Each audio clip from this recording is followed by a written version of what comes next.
Hi guys. So ഈ വീഡിയോയിൽ നമ്മൾ ദൃശ്യം 3യുടെ ഒരു കംപ്ലീറ്റ് സ്റ്റോറി ബ്രേക്ക് ഡൗണും അതിൻ്റെ ഒരു എൻഡിങ് എക്സ്പ്ലനേഷനും ആയിരിക്കും ഉദ്ദേശിക്കുന്നത്. അപ്പോൾ ഈ സിനിമയുടെ ഫുൾ സ്പോയിലേഴ്സ് ഈ വീഡിയോയിൽ ഡിസ്കസ് ചെയ്യുന്നതായിരിക്കും. അപ്പോൾ നിങ്ങൾ സിനിമ കണ്ടിട്ടില്ലെങ്കിൽ സിനിമ കണ്ടതിന് ശേഷം വന്ന് ഈ വീഡിയോ കാണുക. അതല്ല സ്പോയിലേഴ്സ് കുഴപ്പമില്ലാന്നുണ്ടെങ്കിൽ ഈ വീഡിയോ നിങ്ങൾക്ക് കാണാവുന്നതാണ്. അപ്പോൾ നമുക്ക് വീഡിയോയിലോട്ട് കിടക്കാം. സിനിമ തുടങ്ങുന്നത് തന്നെ ദൃശ്യം 1 ആൻഡ് 2ൻ്റെ ഒരു ബ്ലാക്ക് ആൻഡ് വൈറ്റ് റീക്യാപ്പിലൂടെയാണ്. അപ്പോൾ ദൃശ്യം 1ലും 2ലും നടന്ന സംഭവങ്ങളും നമ്മുടെ സ്റ്റോറി ഇതുവരെ എവിടെ എത്തി നിൽക്കുന്നു എന്നുള്ളതാണ് 1 ആൻഡ് 2ൻ്റെ റീക്യാപ്പ് വെച്ച് കാണിക്കുന്നത്. അപ്പോൾ നല്ല രീതിയിൽ തന്നെ സീനുകൾ വഴി ദൃശ്യം 1 ആൻഡ് 2ലെ മെയിൻ സീനുകൾ വെച്ച് കഥ റീക്യാപ്പ് ചെയ്തിട്ടുണ്ട്. അപ്പോൾ 3 തുടങ്ങുന്നതെന്ന് വെച്ചാൽ ഒരു ബിജു മേനോൻ്റെ ഒരു കഥാപാത്രം ജോർജ് കുട്ടിയായിട്ട് അഭിനയിക്കുന്ന ഒരു സിനിമ വെച്ചാണ് സിനിമ തുടങ്ങുന്നത്. ആ സിനിമയ്ക്കുള്ളിൽ സിനിമയുടെ പേരും ദൃശ്യം തന്നെയാണ്. അപ്പോൾ അതിൽ ബിജു മേനോൻ്റെ കഥാപാത്രം അവസാനം പോലീസിന് കീഴടങ്ങുന്ന ഒരു സീനായിട്ടാണ് സിനിമ തീരുന്നത്. അത് തിയേറ്ററിൽ ഇരുന്ന് കാണുന്ന ജോർജ് കുട്ടിയും കുടുംബവും അതിൽ സിനിമയിൽ വർക്ക് ചെയ്ത അണിയറ പ്രവർത്തകരായിട്ടിരുന്ന് സിനിമ കാണുന്നു. സിനിമയുടെ ഫസ്റ്റ് ഡേ ഷോ കഴിഞ്ഞ് ഇറങ്ങി വരുമ്പോൾ ഒരു ഫീമെയിൽ ജേർണലിസ്റ്റ് ജോർജ് കുട്ടീനോട് വന്ന് ഈ കഥയെക്കുറിച്ചും കഥയുടെ സംഭവങ്ങളെക്കുറിച്ചും ചോദിക്കുന്നു. അപ്പോൾ ഇത് ശരിക്കും നടന്നൊരു സംഭവത്തെ ബേസ് ചെയ്താണോ എന്ന ചോദ്യത്തിന് ജോർജ് കുട്ടി ഒരു മറുപടി കൊടുക്കുന്നു. അതായത് പോലീസ് ഞങ്ങളെ ഉപദ്രവിച്ച ഇൻസ്റ്റൻസ് വെച്ച് ഞാൻ ഒരു കഥ ഉണ്ടാക്കി അത് വേറൊരു രീതിയിൽ ഇച്ചിരി കൂടി ഇൻട്രസ്റ്റിംഗ് ആയിട്ട് ഈ മർഡർ എലമെൻസ് ഒക്കെ കയറ്റിയിട്ടാണ് ഈ സിനിമ ഉണ്ടാക്കിയത് എന്നുള്ള രീതിയിൽ പുള്ളി അത് നൈസായിട്ട് പറഞ്ഞു കൊടുത്തു ജേർണലിസ്റ്റിനെ. അപ്പോൾ പുള്ളിക്ക് വീട്ടിലോട്ട് പോകാൻ തിരക്കുണ്ട് എന്നൊക്കെ പറഞ്ഞ് ഇതിൽ നിന്ന് ഒഴിവാകണം. അപ്പോൾ പിന്നെ കാണുന്നത് നമ്മൾ ഗീത പ്രഭാകരും ഹസ്ബൻഡും എവിടെയോ അബ്രോഡാണ് സെറ്റിൽഡായിട്ട്. അപ്പോൾ അവർ ഈ ദൃശ്യം സിനിമ ഭയങ്കര വലിയ ഹിറ്റാകുന്നു. അപ്പോൾ ആൾക്കാരൊക്കെ ഭയങ്കരമായിട്ട് ഇടിച്ചേറി കാണുന്ന ഒരു സിനിമയായിട്ട് ഭയങ്കര ഹിറ്റായിട്ട് മാറുന്നു. അപ്പോൾ ഗീത പ്രഭാകറും ഹസ്ബൻഡും ഒരു പുറനാട്ടിൽ ഇരുന്ന് ഈ സിനിമയുടെ സക്സസ് കാണുമ്പോൾ പുള്ളിക്കാരി ഒരു ഡിപ്രഷനിലോട്ടൊക്കെ പോകുന്നതായിട്ട് കാണിക്കും. പിന്നെ കാണിക്കുന്ന ഈ സിനിമയ്ക്കുള്ള ദൃശ്യം സിനിമയുടെ വിജയവും അതിനെ തുടർന്ന് ഈ സിനിമയുടെ റൈറ്റുകൾ ജോർജ് കുട്ടി സെല്ല് ചെയ്യാൻ നോക്കുന്നതൊക്കെ ആയിട്ടാണ്. ഇതിനിടയിൽ അഞ്ജു നമ്മുടെ സൈക്യാട്രിസ്റ്റിനെ വിസിറ്റ് ചെയ്ത് അപ്പോൾ പുള്ളിക്കാരി ചോദിക്കുന്നത് ഇങ്ങനെ സിനിമ കണ്ടപ്പോൾ എന്തെങ്കിലും ബുദ്ധിമുട്ട് അഞ്ജുവിനുണ്ടായെന്നൊക്കെ ചോദിക്കുമ്പോൾ അഞ്ജു പറയുന്നത് കുഴപ്പമില്ല. അപ്പോൾ സൈക്യാട്രിസ്റ്റോട് അങ്ങനെയാണെങ്കിൽ നിങ്ങളിപ്പോൾ ഏകദേശം നല്ലതായിട്ട് ക്യൂർ ആയിട്ടുണ്ട്. അപ്പോൾ ഇനിയിപ്പോൾ വിസിറ്റിനൊന്നും വരേണ്ട ആവശ്യമില്ല, ഫോൺ ചെയ്താൽ മതി എന്നൊക്കെ പറയണം. ഞാൻ അഞ്ച് തിരിച്ച് വീട്ടിലോട്ട് പോകണം. പിന്നെ കാണിക്കുന്നത് വെച്ചാൽ ഈ ജോർജ് കുട്ടി മീനയും അഞ്ജുനെ കല്യാണം കഴിച്ച് വിടാൻ നോക്കുകയാണ്. അപ്പോൾ പല ബ്രോക്കർമാർ വഴിയും പല പ്രപ്പോസലുകളൊക്കെ വരുന്നത് നോക്കിയിട്ട് അഞ്ജുനെ കെട്ടിച്ചുവിടാനുള്ളൊരു പ്ലാനിങ്ങാണ്. അപ്പോൾ രാത്രി ജോർജ് കുട്ടിക്ക് പിന്നെ കാണിക്കുന്ന ഒരു സീൻ രാത്രി ജോർജ് കുട്ടി ഈ പറമ്പിൽ ആരോ നടക്കുന്ന പോലെയും ടോർച്ച് അടിച്ച് നോക്കുന്ന പോലെയൊക്കെ കാണുന്നതായിട്ട് കാണിക്കുന്നുണ്ട്. അപ്പോൾ പിന്നെ ഇവർക്ക് കിട്ടുന്നൊരു ന്യൂസ്, ജോർജ് കുട്ടിക്ക് കിട്ടുന്നൊരു ന്യൂസ് എന്ന് വെച്ചാൽ ആരോ അഞ്ജുൻ്റെ കല്യാണമൊക്കെ മുടക്കാൻ നോക്കേണ്ടത്. അതായത് ഈ പ്രപ്പോസൽ വരുന്ന ചെക്കൻ്റെ വീട്ടിലോട്ട് വിളിച്ച് ഇവരുടെ കേസിൻ്റെ കാര്യം അതിൻ്റെ ഗുലുമാലും ഒക്കെ പറഞ്ഞ് ആ വീട്ടുകാരെ പേടിപ്പിച്ച് അഞ്ജുൻ്റെ കല്യാണം മുടക്കുന്നതായിട്ട് ജോർജ് കുട്ടി അറിയുന്നുണ്ട്. അപ്പോൾ ഇതിൽ പിന്നെ ഉള്ളത് നമ്മുടെ എസ്തർ അനിൽ കഥാപാത്രം, അതായത് ചെറിയ കുട്ടി. പുള്ളിക്കാരി ഇപ്പോൾ വലുതായി. അപ്പോൾ അങ്ങനെ ഇപ്പോൾ ഒറ്റയ്ക്ക് സിംഗപ്പൂർ പോയി പഠിക്കാനൊക്കെ ഇരിക്കുകയാണ്, സൈബർ സെക്യൂരിറ്റി. അപ്പോൾ മീന ഓക്കെയാണ്, പക്ഷേ ജോർജ് കുട്ടി അത് സമ്മതിക്കുന്നില്ല. അതായത് പുള്ളിയുടെ കൺവെട്ടത്തിന് അപ്പുറത്തേക്ക് കുട്ടികൾ പോകണ്ടെന്നുള്ളൊരു ശാഠ്യം ജോർജ് കുട്ടിക്ക്. അപ്പോൾ മീനയോട് അനു പറയുന്നു അച്ഛനെ കൊണ്ടൊന്ന് സമ്മതിക്കുക. അപ്പോൾ ജോർജ് കുട്ടി പിന്നെ അത് ആലോചിക്കാമെന്നൊക്കെ പറയുന്നു. അഞ്ജുവിൻ്റെ കാര്യത്തിൽ ഇതേപോലെ പുറത്തുള്ള ഒരാളുമായിട്ട് കല്യാണം ഉറപ്പിക്കാൻ ജോർജ് കുട്ടി തയ്യാറാകുന്നില്ല. അതായത് ഇങ്ങനെ അടുത്ത് തന്നെ 2 കുട്ടികൾ ഉണ്ടാവണം എന്നുള്ളൊരു ശാഠ്യം പുള്ളിക്ക്. അപ്പോൾ ഇതൊക്കെ നടക്കുന്നതിനിടയിൽ അനു സോഷ്യൽ മീഡിയയിലൊക്കെ ഭയങ്കര ആക്റ്റീവാണ്, ചെറിയ കുട്ടി. അപ്പോൾ അവൾ യൂട്യൂബിൽ ഈ ദൃശ്യം സിനിമ ലീക്കായത് കാണുന്നു. അങ്ങനെ അത് അച്ഛനെ ജോർജ് കുട്ടീനെ അറിയിക്കുന്നു.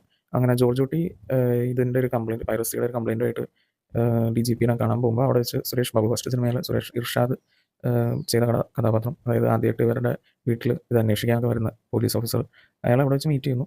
അപ്പോൾ ഇങ്ങനെ കേസിൻ്റെ കാര്യങ്ങളൊക്കെ ഇങ്ങനെ ഡിസ്കസ് ചെയ്യുമ്പോൾ ഇർഷാദ് ഇങ്ങനെ പറയുന്നത് എന്തായാലും ജോർജ് കുട്ടിയുടെ ഭാഗത്ത് നിന്ന് ആലോചിക്കുമ്പോൾ ശരിയായിട്ട് തന്നെ തോന്നുന്നു എന്നുള്ള രീതിയിൽ ഇർഷാദ് പറയുന്നു. അപ്പോൾ ജോർജ് കുട്ടി പ്രത്യേകിച്ച് തിരിച്ചൊന്നും പറയുന്നില്ല, ഒന്നും വിട്ടു പറയുന്നില്ല. പക്ഷേ ഇർഷാദ് പറയുന്നു, അതായത് എനിക്ക് മനസ്സിലാവും ഒരു അച്ഛൻ്റെ കുട്ടീനെ പ്രൊട്ടക്ട് ചെയ്യാനുള്ള ഒരു സെൽഫ് ഡിഫെൻസ് ആയിരുന്നില്ല എന്ന് ചോദിക്കുന്നു. അപ്പോൾ അത് ജോർജ് കുട്ടി ഒന്നും തിരിച്ചൊന്നും മിണ്ടുന്നില്ല. അപ്പോഴേക്കും DGP വരുന്നു, അതുപോലെ ബിജു മേനോൻ വരുന്നു. DGP ആയിട്ടുള്ള മീറ്റിംഗ് ഈ സിനിമയുടെ പൈറസി ഇഷ്യൂ ആയിട്ട്. അപ്പോൾ ഈ ജോർജ് കുട്ടിയോട് ഇർഷാദിന് പറയുന്ന പുള്ളിയുടെ മോന് ഇങ്ങനെ സിനിമയിലൊക്കെ താല്പര്യം എന്തെങ്കിലും ഒരു ചാൻസ് കിട്ടുകയാണെന്ന് അറിയിക്കണം എന്ന് പറയുന്നു. അപ്പോൾ ജോർജ് കുട്ടി ഓക്കെ എന്ന് പറഞ്ഞു, വിളിക്കാമെന്നൊക്കെ പറയുന്നു. അവർ വരുന്നു. അതിൻ്റെ പുറകെ ജോർജ് കുട്ടി അവരുടെ ഫാമിലി അഡ്വക്കേറ്റ് രേണുകയായിട്ട്, അതായത് ശാന്തി മായാദേവി ചെയ്യുന്ന കഥാപാത്രം അഡ്വക്കേറ്റ് രേണുക, അവരുമായിട്ട് ഈ കുട്ടികളെ ഒരു മീറ്റിംഗ് സെറ്റ് ചെയ്യുന്നു. അതായത് ഇവരുടെ സൈക്യാട്രിസ്റ്റ് ഇങ്ങനെ പറയുന്നു, കുട്ടികൾക്ക് ഒരുപാട് ഡൗട്ടുകളുണ്ട് ഈ കേസിനെ കുറിച്ച്, ഇതേപോലെ ഈ ലൈഫിനെ എങ്ങനെ ബാധിക്കുന്നുള്ളതിനൊക്കെ കുറിച്ച് കുട്ടികൾക്ക് നല്ലൊരു ഡൗട്ടുണ്ട്. അപ്പോൾ അതിൻ്റെ ബേസിസിൽ ഈ അഡ്വക്കേറ്റ് രേണുക ആയിട്ട് കുട്ടികളെ മീറ്റ് ചെയ്യുന്നു. അപ്പോൾ കുട്ടികളിങ്ങനെ ചോദിക്കുന്നത് ഇനി ഈ കേസ് എന്താവും എന്നുള്ള രീതിയിലൊക്കെ ചോദിക്കുമ്പോൾ അഡ്വക്കേറ്റ് പറയുന്നത് ഇങ്ങനെ ഇനി ഇപ്പോൾ പുതിയ തെളിവുകളോ സാക്ഷികളോ ഒന്നും വരാണ്ട് ഈ പോലീസിൻ്റെ ഇതിൻ്റെ പുറകെ പോകാനൊന്നും പറ്റില്ല. അപ്പോൾ നിങ്ങളത് കാര്യമാക്കണ്ട, നിങ്ങൾ നിങ്ങളുടെ ലൈഫായിട്ട് മുന്നോട്ട് പോകാൻ പറയുന്നു. അപ്പോൾ പുള്ളിക്കാരി കുട്ടികളെ ഒന്ന് ഇൻസ്പയർ ചെയ്ത് വിടുന്നു. അപ്പോൾ ആ സിനിമയിൽ കാണിക്കുന്ന ജോർജ് കുട്ടി ട്രെയിലറിൽ കാണിച്ചൊരു സീനാണ്. ജോർജ് കുട്ടി രേണുകയോട് പറയുന്നു എല്ലാം കഴിഞ്ഞില്ലേ എന്നൊക്കെ പുള്ളിക്കാരി ചോദിക്കുമ്പോൾ ലാലേട്ടൻ പറയുന്നു ഇങ്ങനെ എല്ലാം കഴിഞ്ഞോ എന്ന് തിരിച്ചു ചോദിക്കുന്ന ഒരു സീൻ. പിന്നെ കാണിക്കുന്നത് നമ്മുടെ TV ജേർണലിസ്റ്റ് പെൺകുട്ടി.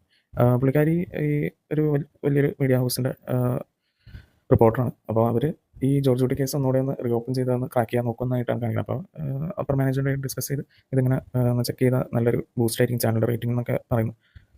അങ്ങനെ പ്രൊസീഡ് ചെയ്യാനുള്ളൊരു പെർമിഷൻ അവർ മേടിക്കുന്നു.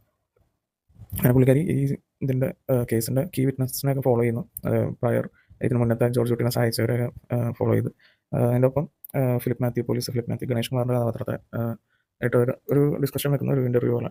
അപ്പോൾ അതിൽ നിന്ന് ഇങ്ങനെ പറയുന്ന മറ്റേ പോലീസുകാരും ജോർജ് കുട്ടിയുടെ ഫാനാന്നൊക്കെ പറയുന്ന സീൻ. അപ്പോൾ അതിൽ ഇതേപോലെ പോലീസ് എങ്ങനെ വരുണ്ട ബോൺസ് വരുണ്ട എല്ല് കിട്ടി എന്നുള്ളതൊക്കെ ചോദിക്കുമ്പോൾ ഫിലിപ്പ് ഗണേഷ് കുമാറിൻ്റെ കഥാപാത്രം ഇച്ചിരി ഒന്ന് കലിപ്പൊക്കെ ആവുന്നു. അതായത് പോലീസ് കഴിവേട്ടവന്മാരെന്നുള്ള രീതിയിൽ ചിത്രീകരിക്കാനുള്ളൊരു ഇതല്ലേ എന്നൊക്കെ ചോദിക്കുന്നു. അപ്പോൾ പിന്നെ പുള്ളിക്കാരി ഇങ്ങനെ ജോർജ് കുട്ടീനെ ഫാമിലിയും ക്ലോസ് ആയിട്ട് വാച്ച് ചെയ്യുന്നുണ്ട്. അവർ ഇങ്ങനെ ഇവരെ ഫോളോ ചെയ്യുന്നു. വീട്ടിൻ്റെ അടുത്ത് വണ്ടി കൊണ്ടൊക്കെ ഇട്ട് ഇവരുടെ ഓരോ നീക്കങ്ങളും ചെക്ക് ചെയ്യുന്നുണ്ട്.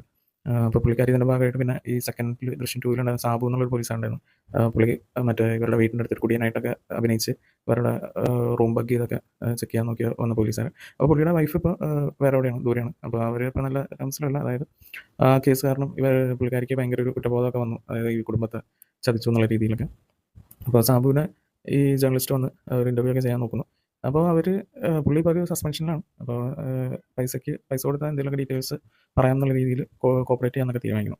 അപ്പോൾ പുള്ളി ഇങ്ങനെ ഈ വരുണ്ട എല്ല് പ്രഭാകർ ഫാമിലിക്ക് കൊടുത്തിട്ടുണ്ടെന്നുള്ളത് ഏകദേശം കൺഫേം ചെയ്യുന്നു. ആ ഒരു കാടിൻ്റെ അടുത്ത് വെച്ചായിരുന്നു അതൊക്കെ നടത്തിയത്. അപ്പോൾ ആ കാട്ടിൻ്റെ അടുത്തുള്ളൊരു ഏരിയയിൽ തന്നെ ഈ ഇതിൻ്റെ എല്ലൊക്കെ ഉണ്ടാവും എന്നുള്ള രീതിയിൽ അവർ ഒന്ന് കൺക്ലൂഡ് ചെയ്യാനൊക്കെ പോകും. അപ്പോൾ പിന്നെ കാണിക്കുന്ന ദൃശ്യം 2 ഈ വരുണ്ട എല്ല് എടുത്തു കൊടുത്ത് സഹായിച്ച മറ്റേ കല്ലറയൊക്കെ തുറന്നു കൊടുക്കാൻ സഹായിച്ച പത്രോസ് എന്നുള്ളൊരു കഥാപാത്രം. അപ്പോൾ ആ കുട്ടി അയാളുടെ മോളെ ഇതേപോലെ പഠിക്കാനൊക്കെ സഹായിച്ചത് ജോർജ് കുട്ടിയാണ്. അപ്പോൾ ഈ പത്രോസിനെ ഈ ജേർണലിസ്റ്റ് ട്രാക്ക് ചെയ്ത് കണ്ടുപിടിക്കുന്നു. അതായത് ഈ മോള് ഒരു ദിവസം ജോർജ് കുട്ടിയുടെ വീട്ടിൽ കല്യാണം വിളിക്കാൻ വരുമ്പോൾ അവിടെ നിന്ന് ആ കുട്ടി തിരിച്ചു പോകണം ബസ്സിൽ ഈ ജേർണലിസ്റ്റും കൂടി ഈ റിപ്പോർട്ടറായിട്ടുള്ള പുള്ളിക്കാരിയും കൂടി കയറിയിരുന്ന് ഒരു സൗഹൃദമൊക്കെ ഉണ്ടാക്കിയിട്ട് വീട് കണ്ടുപിടിക്കുന്നു. പിന്നെ ദൃശ്യം 2 ജോസ് എന്നുള്ള കഥാപാത്രം, അതായത് ഈ പോലീസ് സ്റ്റേഷനിൽ നിന്ന് ജോർജ് കുട്ടി ഇറങ്ങിപ്പോകുന്ന കണ്ട ജോസ് എന്നുള്ള കഥാപാത്രം ജോർജ് കുട്ടീനെ വീട്ടിൽ വന്ന് കാണുന്നു. വൈഫായിട്ടൊക്കെ പുള്ളി ഓക്കെ ആയി. അങ്ങനെ ഒരു ബേക്കറിയൊക്കെ തുടങ്ങിയിട്ടുണ്ട്. പക്ഷേ പുള്ളി ഇന്ന് ജോർജ് കുട്ടിയോട് വന്ന് ക്ഷമ ചോദിക്കാനൊക്കെ ആയിട്ടാണ് വരുന്നത്. അതായത് 5 ലക്ഷം രൂപ മറ്റേ പോലീസിൻ്റെ നിന്ന് മേടിച്ചോടെ പുള്ളിക്ക് ഭയങ്കര കഷ്ടകാലമൊക്കെ പിന്നെ ഒട്ടൊരു സമാധാനം ഉണ്ടായില്ല എന്നുള്ള രീതിയിലൊക്കെ പറയുന്നത്. അപ്പോൾ ജോർജ് കുട്ടി പുള്ളിയോട് സാറില്ല, നിങ്ങൾ കാരണമാണ് ഞങ്ങൾക്ക് ആ കേസൊക്കെ ഒന്ന് ഒത്തുതീർപ്പായി കിട്ടിയെന്നൊക്കെ ഉള്ള രീതിയിൽ പോസിറ്റീവാക്കി വിടുന്നു. അതേപോലെ ബേക്കറിയും പുള്ളിനെ ജോസിനും സഹായിക്കാൻ വേണ്ടി പൈസ കൊടുക്കുന്നു. പിന്നെ കാണിക്കുന്നത് വെച്ചാൽ റാണിയും റാണി മക്കളും ജോർജ് കുട്ടി ഭയങ്കര ആബ്സെൻ്റ് മൈൻഡായിട്ട് അവർക്ക് തോന്നുന്നുണ്ട്. അതായത് ഇങ്ങനെ വെള്ളമൊക്കെ തുപ്പി ഒഴിക്കുക, മുറിയിലൊക്കെ ഇങ്ങനെ വാഷ് ബേസിനിൽ പകരം തറയിലോട്ടൊക്കെ തുപ്പി അറിയേണ്ട ഒഴിക്കുന്നു. അങ്ങനെ ഒരു സീനൊക്കെ കാണിക്കുന്നുണ്ട്. അതായത് ജോർജ് കുട്ടി ഭയങ്കര ആബ്സെൻ്റ് മൈൻഡഡ് ആയി എന്നുള്ള രീതിയിൽ, അതായത് ഈ സിനിമയുടെ ബിസിനസ്സും കാര്യങ്ങളൊക്കെ ഫോളോ ചെയ്തോടെ പുള്ളി പെട്ടെന്ന് ഈ ബാക്കിയുള്ള കാര്യങ്ങളിൽ നിന്ന് വിട്ടു പോകണമെന്നുള്ള രീതിയിൽ. അപ്പോൾ ഇവരുടെ ഒരു വീട്ടിൽ മെയിനായിട്ട് വരുന്നൊരു ബ്രോക്കറാണ് മത്തായി. അപ്പോൾ ഈ മത്തായി കൊണ്ടുവരുന്ന പ്രപ്പോസലുകളാണ് ഇവർക്ക് ജോർജ് കുട്ടിക്ക് ഇച്ചിരി താല്പര്യമുള്ളത്. അപ്പോൾ ഒരു ദിവസം മത്തായി വന്നിട്ട് ഇങ്ങനെ പറയുന്നത്, അതായത് 2 ഫോൺ നമ്പറിൽ നിന്ന് ഒരാണും പെണ്ണും ഇതേപോലെ ചെക്കന്മാരുടെ വീട്ടിലൊക്കെ ഇവർ കാണാൻ പോകുന്ന പ്രപ്പോസലുകൾ ചെക്കന്മാരുടെ വീട്ടിൽ വിളിച്ച് ഇവരെക്കുറിച്ച് ജോർജ് കുട്ടീൻ്റെ കുടുംബത്തെക്കുറിച്ച് മോശമായിട്ട് പറയുന്നു. അതുപോലെ അത് കാരണം കല്യാണം മുടങ്ങിപ്പോകുന്ന അവസ്ഥയൊക്കെ വരുന്ന സീനൊക്കെ. അപ്പോൾ എന്നിട്ട് ആ 2 നമ്പറുകൾ ജോർജ് കുട്ടിക്ക് കൊടുക്കുന്നു. അപ്പോൾ ഈ നേരത്തെ പരിചയപ്പെട്ട സുരേഷ് ബാബു, അതായത്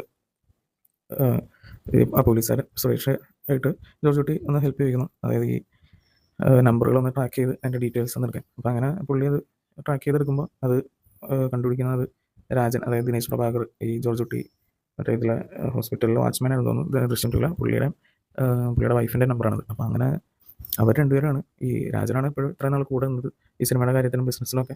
അതുപോലെ സിനിമയിൽ അഭിനയിക്കാനൊക്കെ രാജന് ചാൻസ് കൊടുത്താണ് ജോർജ് കുട്ടി. പക്ഷേ ആ രാജൻ തന്നെയാണ് ഇവരുടെ മോളെ അഞ്ജുവിൻ്റെ കല്യാണമൊക്കെ മുടക്കുന്നത് ഈ ഇങ്ങനെ ഓരോ വീടുകളിൽ വിളിച്ച് പറഞ്ഞ്. അപ്പോൾ ജോർജ് കുട്ടി വന്ന് രാജനോട് ഇങ്ങനെ ചൂടാവുന്നു, ഇങ്ങനെ അഭിനയം നിർത്തി നീ സത്യം പറയണമെന്ന് പറയുന്നു. അപ്പോൾ ജോർജ് കുട്ടിയുടെ ഈ രാജൻ്റെ ഭാര്യ പറയുന്നു, ഇതേപോലെ നിങ്ങളുടെ കൂടെ നടന്നിട്ട് നിങ്ങൾക്ക് യാതൊരു ഗുണം ഉണ്ടായില്ല, ഇതേപോലെ നിങ്ങൾ സഹായിച്ചൊന്നുമില്ല, പൈസയൊന്നും കൊടുത്തില്ല മര്യാദയ്ക്ക്. അതുപോലെ അവരുടെ മോള് ഇതേപോലെ ഓരോ വൈകല്യമൊക്കെ വന്ന് ഇത് കാരണം പ്രശ്നമൊക്കെ വന്നിട്ട് അതുപോലെ അവരുടെ കുടുംബം ഭയങ്കരമായിട്ട് കഷ്ടപ്പെടേണ്ടി വന്നു ഈ ജോർജ് കുട്ടി കാരണം. അയാളുടെ ജോലി പോയി അങ്ങനെയൊക്കെ. അപ്പോൾ ഈ ജോർജ് കുട്ടി കാരണം രാജൻ്റെ കുടുംബം ആകെ താറുമാറായി. അപ്പോൾ അത് ജോർജ് കുട്ടി അറിഞ്ഞിട്ടുണ്ടായില്ല. അപ്പോൾ ഇത് അയാൾക്ക് ഭയങ്കര വിഷമമാകുന്നു. ജോർജ് കുട്ടിക്കും അതായത് ജോർജ് കുട്ടിക്ക് ഭയങ്കര വിഷമമാണ്, കൂടെ നടന്ന രാജനെ സഹായിക്കാൻ പറ്റില്ലല്ലോ എന്നൊക്കെ അങ്ങനെ റാണിനോട് പരിതപിക്കുകയാണ്.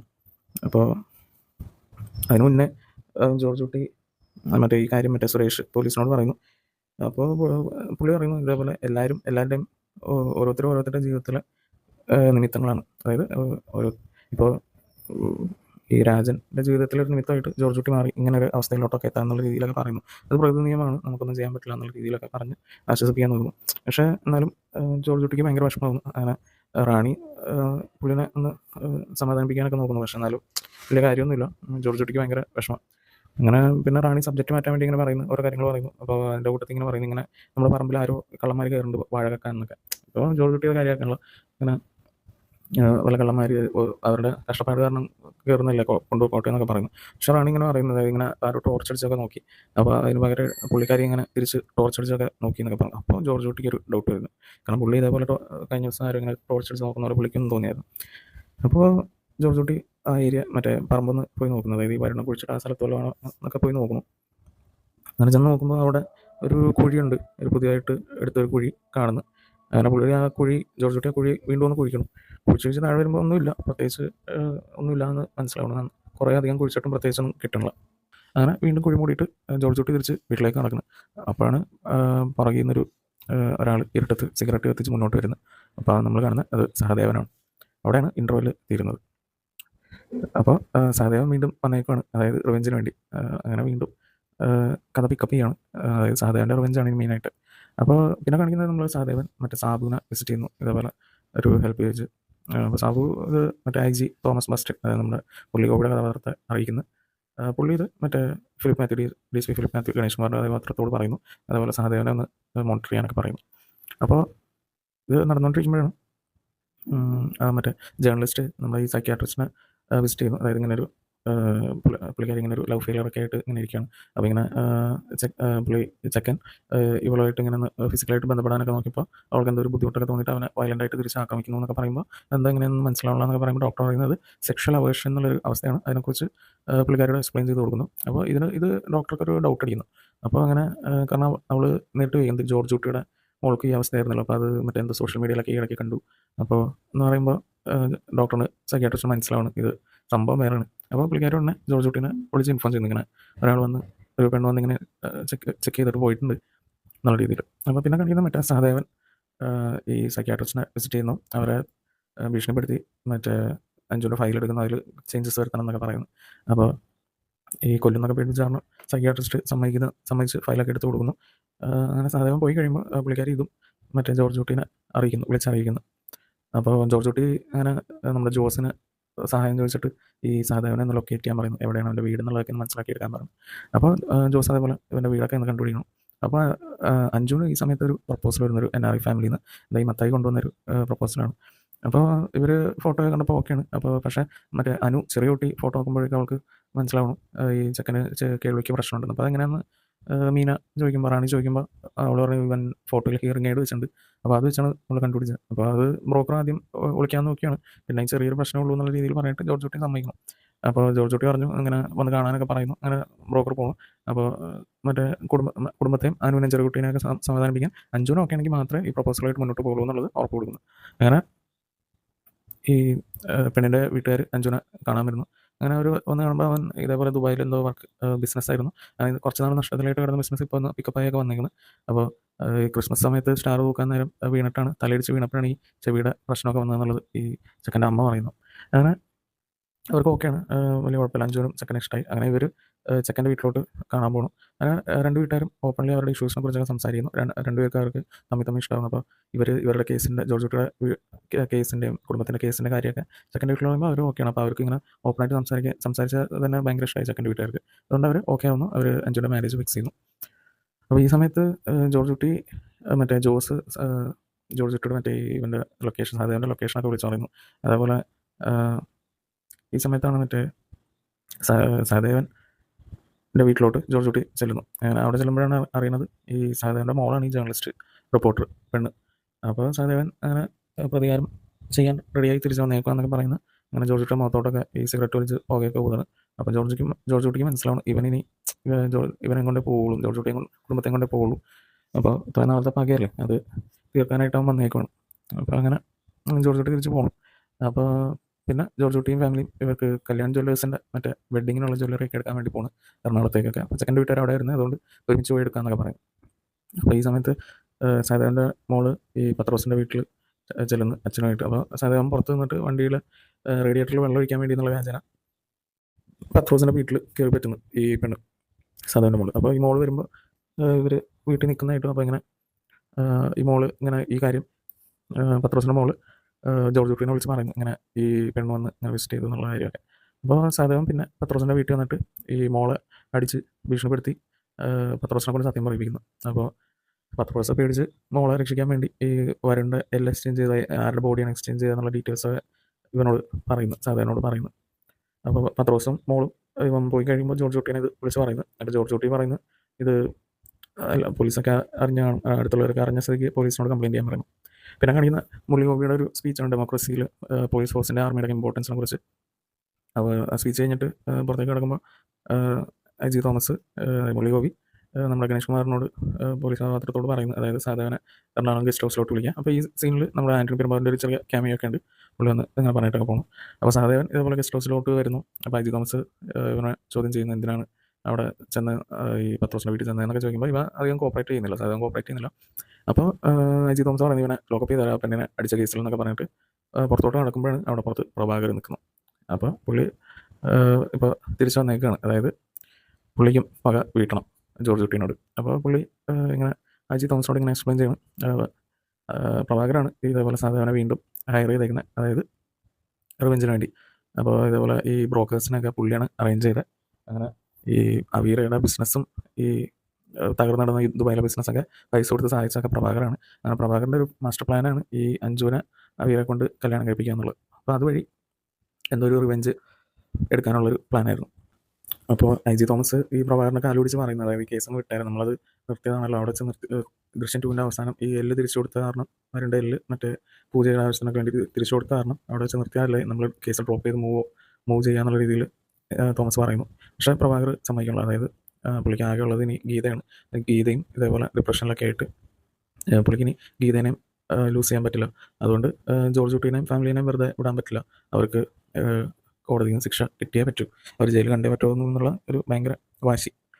അങ്ങനെ അപ്പോൾ അവസാനം പുള്ളി ജി തോമസിനെ കൺവിൻസ് ചെയ്യണം, അതായത് അവരുടെ ടീമിലോട്ട് ജോയിൻ ചെയ്യാൻ, ജോർജ് കുട്ടീനെ എതിരെ റിവെഞ്ച് എടുക്കാനും പിന്നെ ഈ ഫാമിലീനെ കോടതി കയറ്റിക്കാനും, അതായത് ജസ്റ്റിസ് മേടിച്ചെടുക്കാൻ വേണ്ടി. അപ്പോൾ ഇതിനുവേണ്ടി അവർ അഞ്ജുവിൻ്റെ കല്യാണം മുടക്കാൻ തീരുമാനിക്കുന്നു. അപ്പോൾ അവർ ഈ സഹദേവൻ കളക്ട് ചെയ്ത എവിഡൻസും പുതിയ എവിഡൻസുകളും ഈ വിറ്റ്നസ് ടെസ്റ്റിമോണി റെക്കോർഡ് ചെയ്ത എവിഡൻസുകളും ടെസ്റ്റിമോണികളെല്ലാം കൂടി കളക്ട് ചെയ്ത് കോർട്ട് വഴി വീണ്ടും ഈ കേസ് റീഓപ്പൺ ചെയ്യാനുള്ളൊരു പുതിയ എവിഡൻസിനെ ബേസ് ചെയ്ത് കേസ് റീഓപ്പൺ ചെയ്യാൻ വേണ്ടി കോർട്ടിനെ അപ്രോച്ച് ചെയ്യുന്നു. അപ്പം ജോർജ് കുട്ടി ഇതിനെതിരെ ഒരു ആൻസിപ്പേറ്ററി ബെയിൽ ഫയൽ ചെയ്യുന്നു. അപ്പോൾ അതിങ്ങനെ അങ്ങോട്ടും ഇങ്ങോട്ടും പോകുന്നു, അതായത് പോലീസ് വന്ന് ഇങ്ങനെ ഇതൊക്കെ പറയുന്നു. അപ്പോൾ ഓൾറെഡി ആൻസിപ്പേറ്ററി ബെയിൽ ഫയൽ ചെയ്തിട്ടുണ്ട്.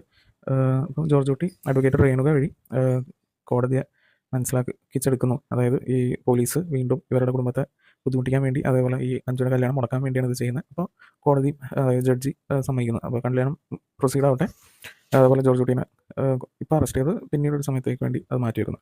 അപ്പോൾ കല്യാണം പ്രൊസീഡ് ചെയ്യട്ടെ എന്ന് തന്നെ കോടതിയും പറയുന്നു. അപ്പോൾ ഇതിൽ നിന്ന് പ്രഭാകരും സഹദേവനും മറ്റേ സെബാസ്റ്റ്യൻ IG ഒക്കെ ഇച്ചിരി ഡിസപ്പോയിൻറ്റഡ് ആവുന്നു. പക്ഷെ എന്നാലും പിന്നെ പ്രഭാകർ പറയുന്നു, അതായത് അവരുടെ മെയിൻ പ്ലാൻ അഞ്ജുവിനെ ട്രാപ്പ് ചെയ്യാൻ തന്നെയായിരുന്നു. അപ്പോൾ ഇനിയിപ്പോൾ കല്യാണം മുന്നോട്ട് പോകുന്ന സ്ഥിതിക്ക് അവൾ ചെയ്യാത്തൊരു കുറ്റത്തിന് അവളെ ഫ്രെയിം ചെയ്ത് അവളെ ജയിലിൽ കയറ്റുക എന്നുള്ളത് തന്നെയാണ് ലക്ഷ്യം. അപ്പോൾ ഈ കല്യാണം കഴിഞ്ഞ് ഹണിമൂണിന് ഇവർ ജോർജ് കുട്ടിയുടെ വീടിനടുത്തുള്ളൊരു റിസോർട്ടിൽ തന്നെയാണ് പോകുന്നത്. 2 ആഴ്ച അവിടെ സ്റ്റേ എന്നുള്ള രീതിയിൽ. അപ്പോൾ അവിടെ വെച്ച് ഈ അവീരനെ കൊന്നിട്ട് ആ കുറ്റം അഞ്ജുവിൻ്റെ തലയ്ക്ക് കെട്ടി വെക്കാനുള്ള പ്ലാനാണ്. അപ്പോൾ ഇവർ ഈ പ്ലാനനുസരിച്ച് പ്രൊസീഡ് ചെയ്യുന്നു. അങ്ങനെ ഇവർ അഞ്ജുവും അവീരയും ഹണിമൂൺ സ്പെൻഡ് ചെയ്യാൻ വേണ്ടി റിസോർട്ടിലോട്ട് വരുന്നു. അപ്പോൾ ഫസ്റ്റ് നൈറ്റിൻ്റെ സമയത്ത് ഇവർ അഞ്ജുവിനെ ഡ്രഗ് ചെയ്ത് കിടത്തുന്നു. അപ്പോൾ ആ സമയത്ത് ഈ അവീരയുടെ ബ്ലഡ് എന്നുള്ള വ്യാജേന ഈ ബെഡിലൊക്കെ ബ്ലഡും ഒരു ചോരവറിൻ്റെ കത്തി അഞ്ജുവിനെ കൈ വെച്ച് കൊടുക്കുന്നു, അതായത് ഒരു സെക്ഷൽ അവേർഷൻ എന്നുള്ള രീതിയിൽ വീണ്ടും അഞ്ജുവിനെ ട്രാപ്പ് ചെയ്യാൻ വേണ്ടി. അങ്ങനെ പിന്നെ അവീരനെ കാരണം ഉണ്ടാക്കിയിട്ട് ആ കേസ് വീണ്ടും അഞ്ജുവിൻ്റെ തലയിൽ കെട്ടിവെക്കാം, ഇതാണ് അവരുടെ പ്ലാൻ. അപ്പോൾ ഇത് ഇങ്ങനെ അഞ്ജുവിനെ ഡ്രഗ് ചെയ്ത് കിടത്തിയിട്ട് സഹദേവൻ ജോർജ് കുട്ടീനെ വീഡിയോ കോൾ ചെയ്ത് കാണിക്കുന്നു, ഇങ്ങനെ മോളെ ഇങ്ങനെ ഉറക്കി കിടത്തിയേക്കുന്നത്. അപ്പോൾ ജോർജ് കുട്ടി പേടിച്ചിട്ട് വേഗം പെട്ടെന്ന് ഇങ്ങോട്ട് വരുന്നു. പക്ഷേ ഇതിനിടയിൽ അഞ്ജു എണീക്കുകയും മറ്റേ മൊത്തം ചോരയും കുളിച്ച് കിടക്കണം, അതേപോലെ കയ്യിൽ കത്തിയൊക്കെ കാണുന്നു. ജോർജ് കുട്ടി എത്തുമ്പോഴേക്കും ജോർജ് കുട്ടി ഇവിടെ റിസോർട്ടിലോട്ട് എത്തുന്നതിന് മുന്നേ പുള്ളി മറ്റേ റാണിയുടെ ഒരു റിലേറ്റീവ് ഉണ്ടല്ലോ, അവനെ വിളിച്ച് ഈ വീട്ടിൽ പ്രോപ്പർട്ടിയിൽ ആരെങ്കിലും കള്ളന്മാർ കയറിയിട്ടുണ്ടോ എന്നൊക്കെ ഒന്ന് ചെക്ക് ചെയ്യാൻ പറയുന്നു. അപ്പോൾ ജോർജ് കുട്ടി ഇവിടെ വന്ന് കാണുമ്പോൾ മോളിങ്ങനെ ഒരു അവസ്ഥയിലാണ്, അങ്ങനെ ഹോസ്പിറ്റലിലോട്ട് വിടുന്നു. എന്നിട്ട് അവൻ സഹദേവനെ ഫോളോ ചെയ്യുന്നു. സഹദേവൻ്റെ വീട്ടിലോട്ട് വരുമ്പോൾ അവിടെ ചെല്ലുമ്പോൾ സഹദേവൻ ഉണ്ട്. അങ്ങനെ സഹദേവനെ കുത്തി പരിക്കേൽപ്പിച്ച് അവനെ കീഴ്പ്പെടുത്തിയിട്ട് അവനോട് സത്യം പറയാൻ പറയുന്നു. അങ്ങനെ സഹദേവൻ പറയുന്നു, അതായത് ഇവരുടെ പ്ലാനായിരുന്നു ഇത്. അതുപോലെ സഹദേവൻ ഒരു പടിയും കൂടി മുന്നോട്ട് നീങ്ങി ഈ അവീരനെ കൊന്നിട്ട് ഈ ജോർജ് കുട്ടിയുടെ പറമ്പിൽ തന്നെ കുഴിച്ചിടാനുള്ള പ്ലാനായിരുന്നു. അതായിരുന്നു മെയിൻ പ്ലാൻ. അപ്പോൾ അതിനുവേണ്ടിയാണ് അവൻ ഇതിന് മുന്നേ അവിടെ ഒരു ജോർജ് കുട്ടിയുടെ പറമ്പിലൊരു കുഴി എടുത്തത്. അപ്പോൾ അത് ഇവൻ തന്നെ ആയിരുന്നു. അപ്പോൾ അതായിരുന്നു ഇവൻ്റെ പ്ലാൻ. എന്നിട്ട് ജോർജ് കുട്ടി ഈ കുഴി എടുക്കുന്ന വീഡിയോ ഒക്കെ എടുത്തിട്ട് ഇവന് സഹദേവൻ ജോർജ് കുട്ടിക്കെതിരെ കോടതിയിൽ എവിഡൻസ് ഒന്ന് സ്ട്രോങ് ആക്കാൻ വേണ്ടിയാണ് അത് ചെയ്തത്. അപ്പോൾ അങ്ങനെ പ്രഭാകറും അജി തോമസ് ഇത് മനസ്സിലാക്കണം. അതായത് മൊത്തം പ്ലാൻ കുളമായി. അതേപോലെ ആ വീരനെ വേറൊരു നാട്ടിലോട്ട് കടത്താനുള്ള പ്ലാനൊക്കെ ആയിരുന്നു. പക്ഷേ തോമസ് പറയുന്നു, അതായത് സഹദേവൻ റോക്കാണ്, അതായത് അവനെ പിടിച്ചാൽ കിട്ടില്ല എന്നുള്ള അവസ്ഥയാണ്. അപ്പോൾ അവൻ വേണമെങ്കിൽ ആ വീരനെ കൊന്നിട്ട് അത് ജോർജ് കുട്ടിയുടെ അഞ്ജുവിൻ്റെ തലയിലോട്ട് ഇടാനുള്ള പരിപാടി വരെ വേണമെങ്കിൽ ചെയ്യുന്നുള്ള രീതിയിലൊക്കെ പറയുന്നു. അപ്പോൾ പ്രഭാകരൻ അപ്പോഴും മനസ്സിലാവുന്നത് ശരിയാ, കാര്യം കൈവിട്ട് പോയി എന്നുള്ള രീതിയിൽ പുള്ളിക്ക് മനസ്സിലാണ്. അങ്ങനെ അവർ സഹദേവൻ്റെ വീട്ടിലോട്ട് പോകുന്നു. അപ്പോൾ അവിടെ ചെല്ലുമ്പോൾ അവിടെ അവർ ജോർജ് കുട്ടീനെ കാണുന്നു. അപ്പോൾ ജോർജ് കുട്ടി അവരോട് ഇതായിരുന്നു സഹദേവൻ്റെ പ്ലാൻ, അതായത് ആ വീരനെ കൊന്ന് അത് ജോർജ് കുട്ടിയുടെ തലയിലാക്കാനുള്ള പ്ലാനിലായിരുന്നു എന്നുള്ള രീതിയിൽ പറയുന്നു. അപ്പോൾ അവീര ഇതേപോലെ ഇവരെ വിളിക്കുന്നു. അപ്പോൾ അവീര പറയുന്നത് ഇതേപോലെ പ്രഭാകരോട്, അതായത് അവനെ കൊല്ലാനുള്ള പ്ലാൻ ആയിരുന്നില്ല എന്നൊക്കെ പറയുമ്പോൾ ഈ പ്രഭാകർ പറയുന്നത് ഇല്ല, ഞങ്ങൾ നിന്നെ കൊല്ലാം എന്നുള്ള ഉദ്ദേശം എന്നുള്ള രീതിയിൽ പറഞ്ഞിട്ടും അവൻ അവീര വിശ്വസിക്കണം. അപ്പോൾ അഞ്ജു ഹോസ്പിറ്റലിലാണ്. അപ്പോൾ അവൾ പോലീസിന് മൊഴി കൊടുക്കുന്നത്, അതായത് സഹദേവനാണ് അവളെ ഉപദ്രവിക്കാൻ കൊല്ലാനൊക്കെ നോക്കിയെന്നുള്ള രീതിയിൽ. പിന്നെ ജോർജ് കുട്ടി അവസാനം ഇതൊക്കെ എല്ലാം ഒന്ന് തീരണമല്ലോ എന്ന് വിചാരിച്ച് ജോർജ് കുട്ടി ഈ വരുണ്ട കൊന്നതിൻ്റെ എവിഡൻസും കാര്യങ്ങളെല്ലാം അജി തോമസിന് ഹാൻഡ് ഓവർ ചെയ്യാമെന്ന് പറയുന്നു. പക്ഷേ ഇനി ഈ പ്രഭാകരും കുടുംബമൊന്നും ഇവരുടെ പുറകെ വരരുത് എന്നുള്ളൊരു ഉറപ്പ് തരണം എന്നുള്ള രീതിയിൽ. അപ്പോൾ അങ്ങനെയാണെങ്കിൽ വരുന്ന കൊന്നതിൻ്റെ കുറ്റവും ജോർജ് കുട്ടി ഏറ്റെടുക്കാം, അതുപോലെ അതിൻ്റെ തെളിവുകളും ഹാൻഡ് ഓവർ ചെയ്യാമെന്നുള്ളത് സമ്മതിക്കുന്നു. അപ്പോൾ അജി തോമസ് ഇത് പറയുന്നു. അപ്പോൾ പ്രഭാകരും ഇത് പുള്ളിക്ക് താല്പര്യമില്ല, എന്നാലും പുള്ളി സമ്മതിക്കുന്നു, പ്രഭാകർ സമ്മതിക്കുന്നു. അപ്പോൾ അഡ്വക്കേറ്റ് രേണുക വീണ്ടും ജോർജ് കുട്ടിയോട് ചോദിക്കുന്നു, ഇതിൻ്റെ ആവശ്യം ഉണ്ടായിരുന്നോ, ഇത് വേണോ എന്നൊക്കെ ചോദിക്കുന്നു. അപ്പോൾ ജോർജ് കുട്ടി പറഞ്ഞത്, എനിക്ക് സഹദേവനെ പ്രഭാകരനൊന്നും പേടിയില്ല, പക്ഷേ ശരിക്കും എനിക്ക് പേടി ഞാൻ തന്നെ എന്ത് ചെയ്യും എന്നുള്ളതാണ് പേടി എന്നുള്ള രീതിയിൽ പറയുന്നു. അതായത് പിന്നീട് നമ്മൾ കാണിക്കുന്നത്, അതായത് ജോർജ് കുട്ടിയാണ് അവിടെ റിസോർട്ടിലോട്ട് എത്തിയതിന് ശേഷം അഞ്ജുവിനെ പരിക്കേൽപ്പിക്കുകയും, അതായത് സഹദേവൻ അവളൊന്നും ചെയ്തിട്ടുണ്ടായില്ല. ആക്ച്വലി സഹദേവൻ ഇവളവിടെ ഇട്ടിട്ട് അവൾ എണീക്കുമ്പോൾ മറ്റേ കയ്യിൽ കത്തിയും ചുറ്റും ചോരയൊക്കെ കാണുമ്പോൾ ഇവൾ ആണ് ഇവനെ ഉപദ്രവിച്ചത് എന്നുള്ള രീതിയിലാക്കുക. അത്രയും വരെ അവരുടെ സഹദേവൻ്റെ പ്ലാൻ ഉണ്ടായിരുന്നുള്ളൂ. പക്ഷേ ആ അക്യൂസ്ഡിനെ പിന്നെ ഒരു വിക്റ്റിമാക്കി മാറ്റുന്നത് ജോർജ് കുട്ടിയാണ്. അതായത് അവിടെയാണ് ജോർജ് കുട്ടിയുടെ ബുദ്ധി വർക്ക് ചെയ്തത്. അതായത് അഞ്ജുവിനെ ജോർജ് കുട്ടിയാണ് വെട്ടി പരിക്കേൽപ്പിക്കുന്നത്, കത്തി കൊണ്ട് കൈയും ഒക്കെ മുറിച്ച് ഒരു കമ്പി കൊണ്ട് നടുവിനും കാലിനും ഒക്കെ അടിക്കുന്ന സീനൊക്കെയാണ് പിന്നെ. അപ്പോൾ മാരകമായിട്ട് പരിക്കേറ്റ അഞ്ജു ശരിക്കും ആരായിരുന്നു ഉപദ്രവിച്ച? ജോർജ് കുട്ടിയാണ് ഉപദ്രവിച്ചത്. അപ്പോൾ ഇതാണ് ഈ സിനിമയുടെ മെയിൻ ഒരു ട്വിസ്റ്റ് എന്ന് വേണമെങ്കിൽ നമുക്ക് പറയാം. ഒരു ആക്ച്വൽ ട്വിസ്റ്റ് എന്ന് പറയാൻ ചെറിയൊരു ട്വിസ്റ്റാണ്, പക്ഷേ വണ്ണിൻ്റെ അത്ര ഒന്നുമില്ലെങ്കിലും ഇതാണ് സിനിമയിലെ മെയിൻ ട്വിസ്റ്റ്. അതായത് പുള്ളിയുടെ കുടുംബത്തെയും മോളെയൊക്കെ രക്ഷിക്കാൻ വേണ്ടി സ്വന്തം മോളെ ക്രൂരമായിട്ട് ഉപദ്രവിക്കാൻ വരെ ജോർജ് കുട്ടി തയ്യാറായി എന്നുള്ളതാണ് കാണിക്കണം. അതാ ഈ സീനിലാണത് നമ്മൾ അറിയുന്നത്, പ്രേക്ഷകർ അറിയുന്നത്. അപ്പോൾ അജി തോമസ് പറയുന്നു, അതായത് പ്രഭാകരോട് പറയുന്നു, അതായത് ജോർജ് കുട്ടി ഒരിക്കലും പുള്ളിക്ക് തോക്കാൻ പറ്റില്ല, ഒരിക്കലും തോൽവി സമ്മതിക്കില്ല. അയാൾ എന്നും പോലീസിന് ഒരു സ്റ്റെപ്പ് മുന്നിലായിരിക്കും. അപ്പോൾ അതുപോലെ അയാളുടെ യുദ്ധങ്ങളൊന്നും അയാൾ വെറും ലക്കും ടൈമും കൊണ്ട് മാത്രം രക്ഷപ്പെടുന്നതൊന്നുമല്ല, അയാൾക്ക് ശരിക്കും നല്ല ബുദ്ധിയുണ്ട് എന്നുള്ള രീതിയിൽ തന്നെ പ്രഭാകരെ പറഞ്ഞ് മനസ്സിലാക്കുന്നു. അപ്പോൾ അതായത് അഞ്ജുവിനെ പോലെ ഒരു അക്യൂസ്ഡിനെ അയാളുടെ ജോർജ് കുട്ടിയുടെ ബുദ്ധി ഉപയോഗിച്ച് അയാൾ ഒരു വിക്റ്റിമായിട്ട് മാറ്റി. അപ്പോൾ ഈ ബുദ്ധിയാണ് ജോർജ് കുട്ടീനെ ഇതുവരെ എത്തിച്ചതെന്നും, അതായത് കാലവും സമയവും ഭാഗ്യമൊന്നും അല്ല, ജോർജ് കുട്ടിയുടെ ബുദ്ധി തന്നെയാണ് അയാളെ രക്ഷിക്കുന്നതെന്നും പ്രഭാകരൻ പറഞ്ഞ് മനസ്സിലാക്കുന്നു എന്ന് പറഞ്ഞ് മോഹൻലാൽ ജോർജ് കുട്ടി സ്ക്രീനിലോട്ട് ഇങ്ങനെ നടന്നു വരുമ്പോൾ പതുക്കെ ദൃശ്യം മണ്ണിൽ പോലെ കണ്ണിങ്ങനെ പതുക്കെ അടയ്ക്കുന്നു. അപ്പോൾ കണ്ണിൽ നിന്നൊരു ചെറിയൊരു കണ്ണിൻ്റെ സൈഡിൽ കൂടെ ഇങ്ങനെ പോകണം. അവിടെയാണ് ടൈറ്റിൽ കാർഡ്. സിനിമ അവിടെ തീരുന്നു. പിന്നെ നമുക്കൊരു ചെറിയൊരു എൻ ക്രെഡിറ്റ്സ് പോലത്തെ ഒരു സീനുണ്ട്. അതായത് പ്രഭാകരൻ ഗീതയും ജോർജ് കുട്ടി പോലീസിന് കീഴടങ്ങിയായിട്ട് ഉള്ള ന്യൂസ് കാണുന്നു. അപ്പോൾ ഗീത ചെറുതായിട്ടൊന്ന് ചിരിക്കുന്നുണ്ട്. അപ്പോൾ പ്രഭാകർ ചോദിക്കുന്നു, ഇപ്പോൾ നമുക്ക് സന്തോഷമായോ, സാറ്റിസ്ഫൈഡ് ആയോ എന്നൊക്കെ ചോദിക്കുമ്പോൾ ഗീത പറയുന്നു, ഇല്ല, എനിക്ക് അവളെ വേണം, അതായത് അഞ്ജുവിനെ ജയിലിൽ കയറ്റണം. കാരണം പുള്ളിക്കാരിക്ക് അറിയാം, അതായത് അഞ്ജു ആണ് വരുണ കൊന്നതെന്നുള്ളത് ഏതാണ്ട് ഗീതയ്ക്ക് അറിയാം. അപ്പോൾ അഞ്ജുവിനെ ജയിലിൽ കയറ്റിയാലേ ഗീതയ്ക്ക് സമാധാനം ആവുള്ളൂ എന്നുള്ള രീതിയിൽ പറയുന്നിടത്താണ് സിനിമ തീരുന്നത്. അപ്പോൾ അതാണ് ഈ സിനിമയുടെ ഒരു ഫുൾ സ്റ്റോറി ബ്രേക്ക് ഡൗണും അതിൻ്റെ ഒരു എൻഡിങ്ങും. അപ്പോൾ അതായത് ഇനിയും ദൃശ്യം 4 വരും. അപ്പോൾ ഈ സിനിമ ഒരു ട്രിലോജി ആയിട്ട് തീരുമല്ല. അപ്പോൾ ഇത് ഇനിയും ഇതിൻ്റെ ബാക്കി ഭാഗങ്ങളുണ്ടാവും. അതായത് ദൃശ്യം 4 ചിലപ്പോൾ 5 വരെ വരാനുള്ള ചാൻസ് ഉണ്ട്. അപ്പോൾ എല്ലാവർക്കും ഈ ബ്രേക്ക് ഡൗൺ ഇഷ്ടമായി എന്ന് വിചാരിക്കുന്നു. കൂടുതൽ വീഡിയോസിന് വേണ്ടി സബ്സ്ക്രൈബ് ചെയ്യുക.